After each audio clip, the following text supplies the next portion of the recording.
Live from Studio G and fighting for you from the foxhole of freedom. Here we go into another brand new hour. Warning, of course, this program, the Steve Gruber Show, often results in extended periods of American pride, optimism, and enthusiasm about America's future. It just happens around here because we feel good about it. Live in all 50 states and around the world. Bit of a dirty job, but Mike Rowe ain't here. I'm going to go ahead and do it. Three big things you need to know this hour. Number one, did you hear? The market and the economy are doing very well. Inflation is at its lowest point since Joe Biden's first full month in running the country into the ground, and it looks like things are only getting better. We're going to talk about that. President Trump, number two, is delivering big wins faster than Usain Bolt in his prime. From one huge win to the next, and only enough time to slug down a Diet Coke and slam a Big Mac. And number three, a new book is about to hit the shelves, written by CNN's hack-in-chief, Jake Tapper, about the decline of Joe Biden. And the fact that basically everyone around him knew about it. The American people could obviously see it before the collapse on the debate stage June the 27th. And the fact that journalists at major news outlets also knew and lied about it. Oh, but wait. They left that part out of the book. In fact, the hacks in the newsrooms all over the country continue to spew out unbelievable garbage about how they didn't know. They were in the dark as much as anyone, really. I mean, George Clooney is now admitting that Joe Biden didn't even recognize him. And that now infamous fundraiser in California where Barack Obama had to lead the feeble president off the stage. And Clooney screamed at the time, that never happened. He wasn't let out. He walked off just fine. Well, here's a news flash. Clooney is friends with a lot of the big names in the big newsrooms. So for them to lie and claim they didn't know, my friends, that's just not true. The people in the big newsrooms at the New York Times, the Washington Post, ABC, NBC, CBS, CNN, all of them, they knew. Hell, I knew. You knew. But somehow they were oblivious? Wrong. How about we have some fun with this? Let's start with the bite we ended with in the last hour. Listen to this. Did you really not have any idea that he was not fit to serve a second term? Casey, we're looking forward. We have the largest Medicaid cut in front of us. We have the whole federal You're That's a facing all of mistake. this because I you made a lost the mistake. presidential election. And Well, is that not Joe Biden's responsibility for just... That's okay. I made a mistake there. Let's go to the next bite. Let's go to bite number two. Joe That's my Scarborough mistake. is There not you a go. journalist. He is a defender. Fair. Right? Pundits were defending because they didn't want to lose their access. Yeah. Okay, to the White House. Journalists were getting essentially stonewalled. Yeah, by no, this. look, So the actual journalists were doing the I work. will- So that's where I want to draw a line because I do sort of resent this idea that somehow it's the media's fault that Joe Biden ran for president. Ultimately, it is Joe Biden, the West Wing, and the Democratic Right, Party so- who created this Wrong. disaster. That's all fun. Wrong, Chuck. It's your fault. It's the media's fault. It's your job, little Chuck, to vet the candidates, which you did not do in 2020. You vociferously defended for 4 years of blatantly obvious decline, worse than it was when he shouldn't have been elected or allowed to assume office, maybe a better way to put it, in 2021. Should not have been allowed to assume office because actually he didn't. His handlers in the auto pen did.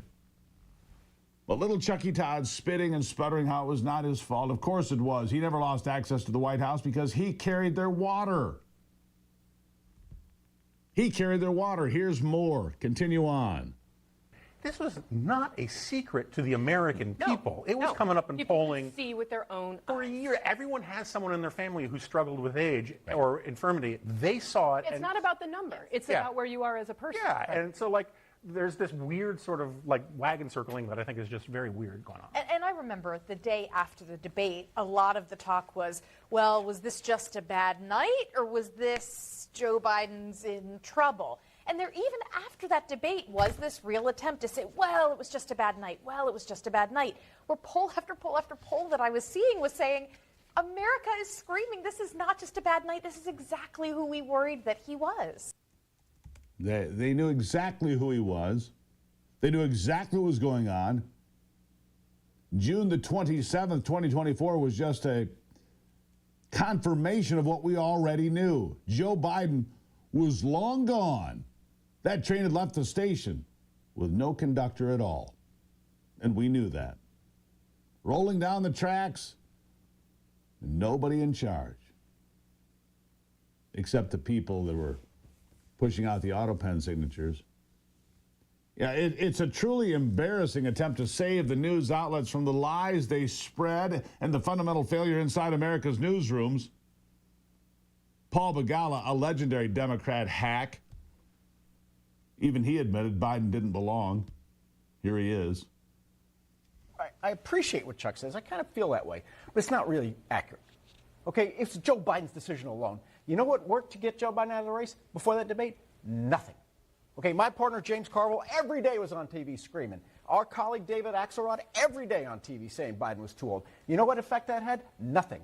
That, God bless him, that Irishman just dug his heels in. Why didn't anybody run against him, though? Because in all of American history. I mean, Dean Phillips did. I went to New Hampshire with Dean Phillips. In all of American history, you know how many people defeated an incumbent president in their own party? None. Teddy Roosevelt, the greatest politician who ever lived, tried to do that, and he'd already been president. Well, they drove LBJ out of the race.